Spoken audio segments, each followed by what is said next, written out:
thought to myself, I was like, Ricky is a very good-looking guy. I was like, he's in shape. That's one of the takeaways I had. That's it, Sebastian? So I want to meet Sebastian. And Brett took some very handsome black and white photographs backstage. Ask him about that when you see him. It's because I don't work out with Carl Weathers, okay. I'll scrub that in. He didn't see your smolder. I think he came after his smolder. This is the Winter Soldier. This is the Winter Smolder, baby.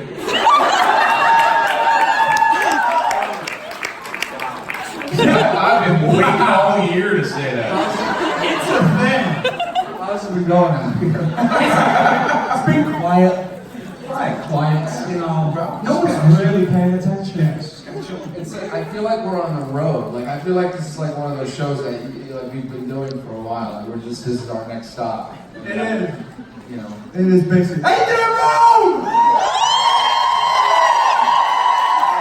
And that's the great thing. That's what you need to do. Every city, every country. One more time! That was pretty easy. That's awesome. That's great. Yeah. So what? She was like, I got you, bro! What's the best question that anybody asked you guys? That one. Come si dice, come si dice. Yeah. So, ladies and gentlemen, religion, we got it is that time. If you could please put your hands together and say thank you to you and to you. You guys apparently have this stuff polite places to go. Go away. People to We talk want to. to talk to Sebastian. Hey, Ricky, you look so handsome on that thing. Brett, it's your time to leave. Cool. Ladies and gentlemen, please put your hands together. Great. You got the Thank you. Yes. Thank you guys. Thank you, Rob.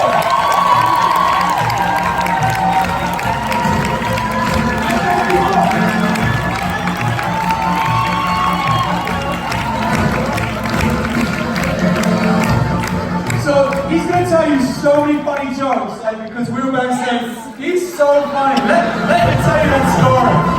Remember what? Let's walk up. Remember what? Too late, buddy. Too late, buddy. That is that song. Hey, way to go.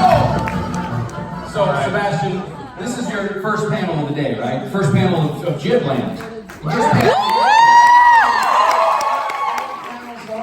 I don't know, 7 to 9. But this is the first of them, so there's a few things that I need to explain to you. I didn't have any alcohol yet. Okay, well, that's your first mistake, for sure.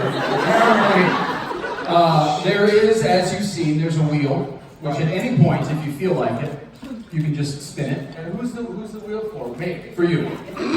For you. Yeah, if you get a surprise, they'll bring a surprise. If you get the drink, there's behind you some apple juice. Oh, this looks like a nice organic drink. It is from Perfect. Here, okay, fine.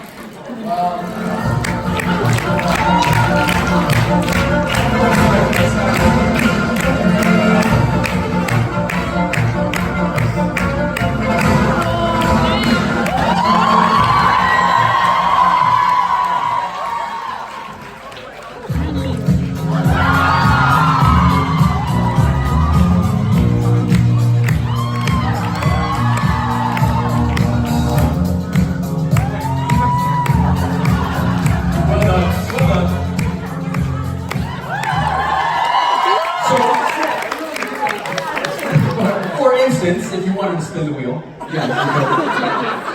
there's a guitar. If you want to play, Great. I know you play. You can on occasion. There's the drinks.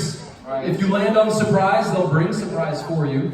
I don't know about the balloons. I haven't quite figured out. Balloons, yeah. Yeah. They're all very interesting looking. But probably the thing that's most important at this particular junction is to know that there are lines of people questions. that have questions on either side. God. Okay. All right. And last question. What is that? What do we do about that? Oh, we don't worry about him. We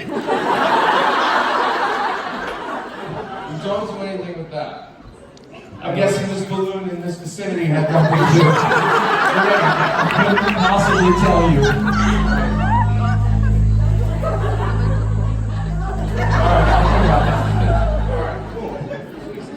What's in the box? Well, I think. Yeah. I'll put something in that box. What's in the box? Oh, okay. What is your question? My question is how, like, I'm sorry if you haven't seen Avengers Endgame, but how do you feel about the ending of Avengers Endgame? Thank you for asking me the same question you asked me back there. I feel great about it. I feel like it was a very well. I mean, look, it was a very hard ending and strange. You know, to see that movie entirely was really hard and weird to sit through. I hadn't seen it; it was my first time seeing it. You know, at the premiere, but I feel like it was a good ending. Do you guys feel it was a good ending?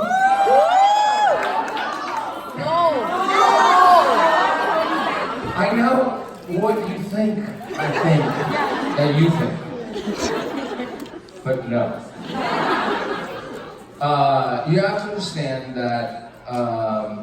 You know, I think everybody at the end of that movie mentally is in the right place. I feel like, you know, that was my take on it, and so yeah, I don't know. I'm excited to see what happens next, but I'm very happy that, you know, Steve could finally get sort of a life of sorts, you know.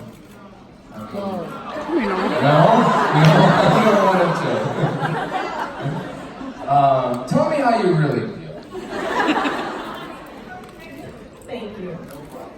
And I'd just like to say, spoiler alert, but also, if you're at a convention, you should have seen the movie. Just wanted to put that out there. Hello. So I want to know how hard it was to say goodbye to Robert Downey Jr. and Chris Evans after. Well, see, when we were filming the movie, I didn't know that I was going to be filming it apparently for the last time with them. But I'll tell you, I think it was really difficult to. I don't know if it's goodbye to Steve yet. I don't know. You know, I wonder about that. But it was definitely very sad to watch the scene with Robert. It was just kind of unreal. You know, this is 10 years that we've been with his character, and it's weird to even think of how anything could be without him. You know, so I don't know yet, but they're pretty amazing, that's for sure. So, I have a question. You're like, let me keep this show interesting. No, not at all. No, I know. No, I know. Yeah, go ahead. If I can, Please. it's rare that I get to host a panel of the subject of which I'm legitimately a bit of a fanboy. So, I just have a personal question. You guys can listen if you want to. You don't have to. When you booked the first movie, right? How fleshed out was the entire arc of what was going to happen in the minds of the people, and if it was or wasn't, how much did you know about it? Yeah, no, none of it was really fleshed out. I mean, I always had heard of what might happen, which is kind of what I still hear 10 years later, which is it might go like this, which really doesn't mean anything. But anyway, yeah, I think it was, you know, when I came in, it was 2010, and the only, you know, the Iron Man was sort of like the big movie that had come out in 2008, and I think they were just discovering that, you know, people really wanted to see the films and were really excited about it, and so it was still very early on. You know, they wanted to take it places, but I think it was still, you know, they didn't really know. I mean, that they were going to go this far. I really don't think that they did. So then you would just get another call. They're like, yeah, they're doing another one, and here's That's the deal. pretty much how it worked. Like, I remember actually in 2011, I had gotten a call from my business manager who said to me, you have 1 month left until you're completely bankrupt. And I was like, that's always a good call. Please tell me there's more to that story.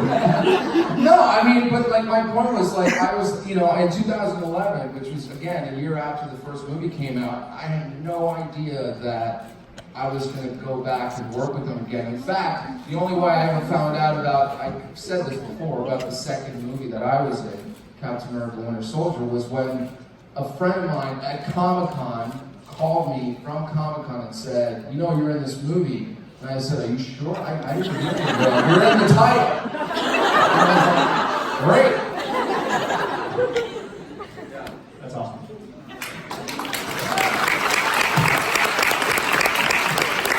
Next question. Hi. So actually, I don't have a question, but I'm here for an express delivery because somebody called, with a name that starts with D and ends up with Daniela, told me that you were looking for some real A real, yeah, I And was. since we suffer from the same addiction, Yes, please, thank you. What is it? What she did? Sparkling water. Oh. But it's like a real sparkling water. None of that Ferrarelli thing. No, yeah, exactly. That's what I'm talking about. What's your question? I'm Sebastian.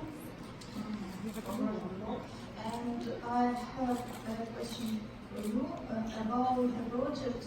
It was planned, as far as I know, for the last June in the river.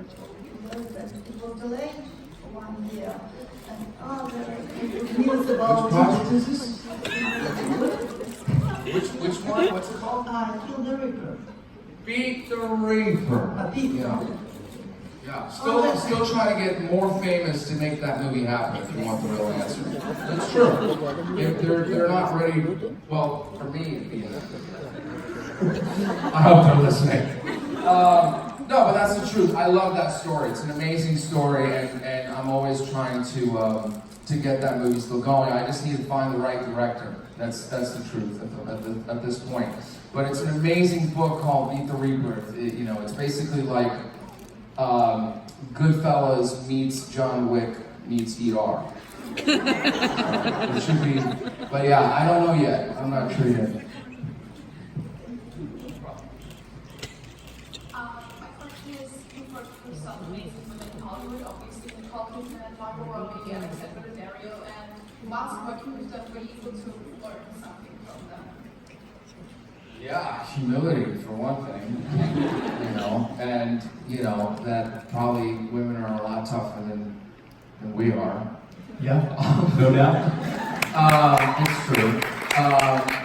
Yeah, I don't know. I mean, I think I was able to, you know, I think all the people you just mentioned are really good at, I think, being leaders, and there's a certain kind of ownership that they have in a graceful way, and yet in a humble way. And so I was very lucky. I mean, after Margot and then, you know, Nicole, I said I should only work with Australians. Okay, because it seemed, you know, seemingly it worked out. So I'm trying to find a way to work with Kate Blanchett. I think that's gonna be the going. But I'm pretty excited about this new project with some other very strong women. Back with what? Who? Oh, yeah. Very shaky right now. So anyway, but yeah, they were both great experiences.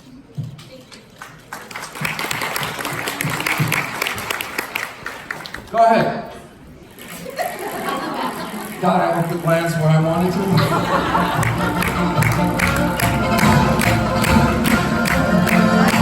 Like, this is the song I hear every Sunday morning in my head. There's probably a wheel in there.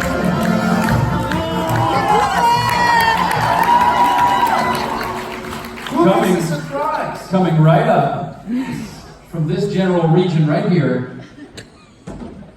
Oh, good. Oh! Not fast enough for that, man. All right. It's a Hoover kick that I will be giving to somebody. I know, I don't want to throw this and hurt you. Just open it. Barcelona over there.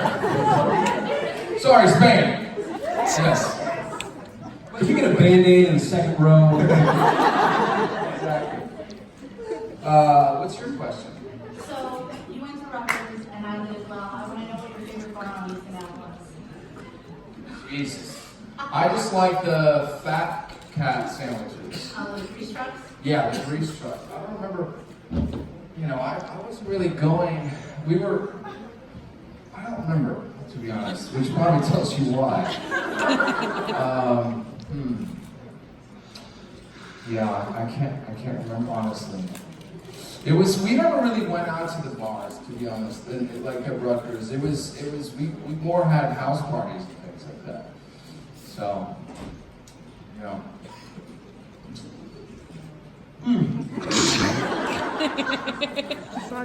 Quiet again. How are you? Hi again, I'm good, thank you. How are you? Pretty good. So, we know that you were told that there's a wedding in Endgame. Yeah. And I was wondering if you have any other stories, funny stories about Endgame, like that. Funny stories. I remember there were times where Joe Russo said one thing to me, and then other times his brother Anthony said the opposite thing. And I remember then telling Anthony that Joe said the other thing, and he said, "Don't ever listen to Joe. I really know what's going on here." And then Joe got mad at me when I did what Anthony did. But yeah, no, it was it was a surreal experience. We never really played a lot of pranks or anything like that. I mean, we were kind of all scattered all over the place. But I sure got a kick out of that raccoon. That was a pretty funny thing. I was like, I play a pretty dark character. How am I gonna, like, I see a raccoon. I mean, I know I went to Wakanda and I'm a lot better mentally, but like, I'm talking to a talking raccoon. I should have more of a reaction to that. You know? Anyway, look, I think the funniest characters are Star-Lord and Thor. I mean, those are, they get all the best lines in my favorite scenes, you know. But Are they teaming up? I think that's, yeah, I mean, where else is he gonna go? Because he's on Thor, because he's on that spaceship. I just want to say, Thor, at the end of that movie, possibly my favorite superhero of all time. Exactly. You know what I mean? Yeah, maybe, you know, it was nice to see him get fat. I agree, and I also thought I was so proud of them because I thought for sure when he found it and the lightning came down and his eyes turned blue and then suddenly he was powerful again, he'd be skinny. But they didn't do it. Yes! They didn't do it, and I thought that was awesome. Yeah, no, I agree with you. I think that might be like what Chris Hemsworth's inner child is really like. I don't know. Hi, nice to see you again. Hello. So my question is, so the other movie you were in 9 years ago, Hot Tub Time Machine, was referenced in Endgame. So we just assume that there is also an actor, Sebastian, in MCU. So Interesting. My question, what do you think about the reference? And if the Sebastian in MCU meets Bucky, what he will talk to Bucky? Thank you. I mean, it would probably be like his worst nightmare or something. I don't know. Yeah, I remember I was watching the movie and they made that reference, and I kind of looked around like excited, but no one cared. I was the only one that really cared. But yeah, I care.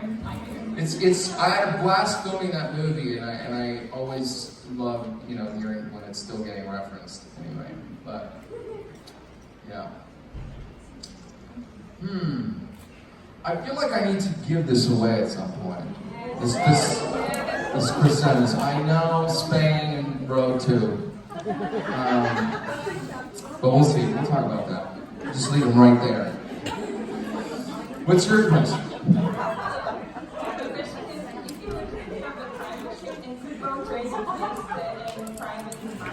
Where would you go in life?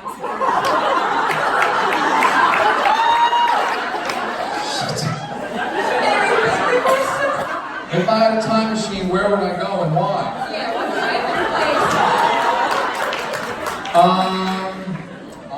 Oh my God, yeah. Let's go back to the Roman Empire. No, I don't know. Oh God, I don't know. I don't know if I want to go into the future either, to be honest. I would probably go back to the 80s, only because I'm such a 80s music fan. That might be alright, but... And place? Place? Maybe London. A lot of progressive things are happening in London at the time. Yeah. No problem. Hi. Hello. So my question is about the short film you did with Jerry Mazzello, Milk. Oh yeah. What was the thought process behind that? She's referencing this Instagram thing that my buddy and I did, this 1-minute video thing, and Joe Mazzello, who was in Jurassic Park, Bohemian Rhapsody. and Bohemian Rhapsody, of course. He had this idea that he's actually lactose intolerant, and he wanted us to shoot this video. He's seen some of these videos that my friend and I made. And it was his idea. And in the little movie, he drinks a glass of milk because he's a very excited Oreo eater, and then it all goes to crazy place. But if you really want to see the film, go to 1 Minute Man at Instagram. Glad I plugged that in. Thank you. No, hopefully. Yeah, please. Well, I was just gonna say, no, you're killing it. The questions are pretty good. If at any point you feel like you want to spin that wheel, I should do that. but you don't have That's to. right.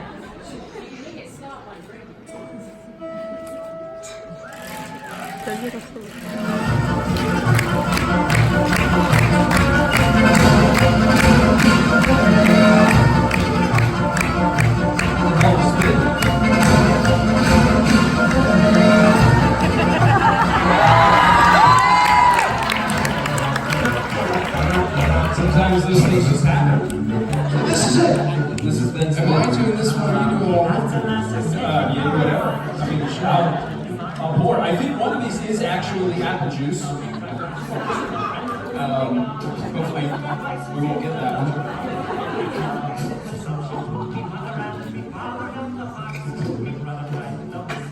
We didn't. Well.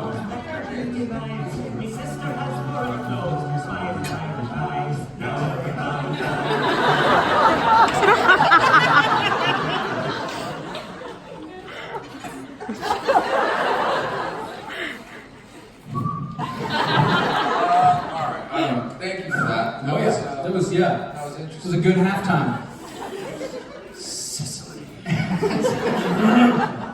Okay. Hello. Hello. I just have a question about Destroyer.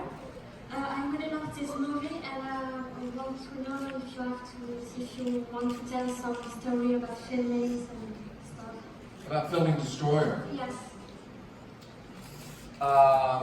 Yeah, I think, let's see, the most interesting story from Destroyer was probably, meeting Nicole Kidman, who was always somebody, that I looked up to, and I just knew all the movies growing up and everything. To Die For and Far and Away were two of my very favorite films when I was growing up. So anyway, but I didn't meet her until the first day, and the first day that we had to shoot was on that scene. There's a scene in the movie where we're meeting, and we have to make out or kiss or whatever, and that was the first day I met her. And you just never know what happens. It was sort of like I was kind of very nervous, but I was trying to do this thing where you talk as little as possible.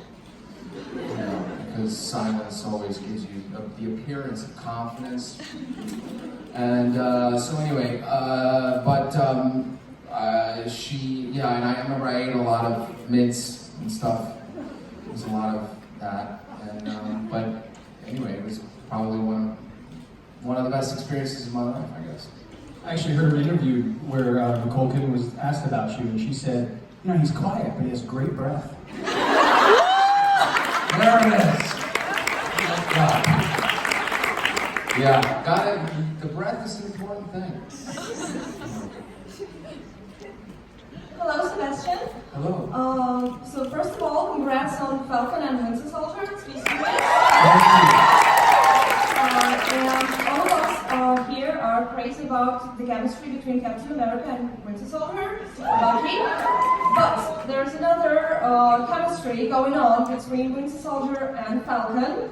And so my question is, what do you expect from filming this TV series, and what do you expect from the plot? Well, I think it's time for Bucky to go out there and have an identity outside of the circumstances that we've gotten to that we met him through. And so I don't know, you might do all kinds of things. Maybe you might have, I don't know, you might even go on a date. I don't know.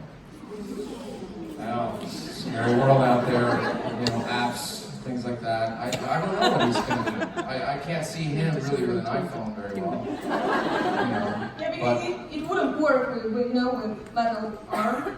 That's correct. That's also something I didn't think about. A very poignant point. And yeah, I think it's going to be a lot of dealing with, Anthony's character. And Anthony himself. Which is always sort of another character. Yeah. Are you looking forward to it? No, I have a blast working with Anthony. It's very funny half the time. I just feel like it's just going to be a lot of that move your seat up thing, and I just, I got to tell him that if we're going to be in a car, I'm going to have to be in the passenger seat, and he's going to have to be in the back seat. Or I should be driving the car. Anyway, we'll see. Yeah. Thank you so much. We're going to start in October.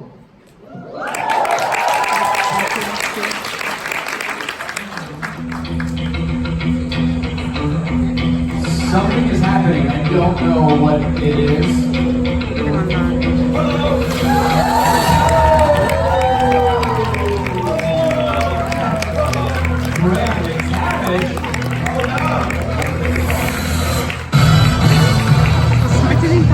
What an entrance! That's a bit of a bad entrance. Well, the song was good, but I thought my entrance was a bit bad. I need to work on that. It was a bit, it was shuffled on. Well, when you look like you and you have that accent, Well, thank you very much. it throws you off. I've got my juice with me. I'm just going to get Hello again. How are you? Look, oh wow, there's so many of you. Yeah, they've all been very nice. So you've done this before, though. You've done it. I have. You have already today, or yet? I've done one today. Yes. Oh wow. I know. You were asleep. I was. I didn't get into the. He was literally asleep. Man. While we were working. Well, there are boxes and. So yeah, you bought toys. I heard. No, I did. I mean, I have to give these away. But I don't know what really wants this one, but I'm just gonna. Sebastian, please! I'm just gonna throw it. hit someone. You hit 7 people with that. That was awesome. All right, well, look, Ladies and gentlemen, thank you guys for having me. I'm going to talk to you all. I'm going to get around to Sebastian.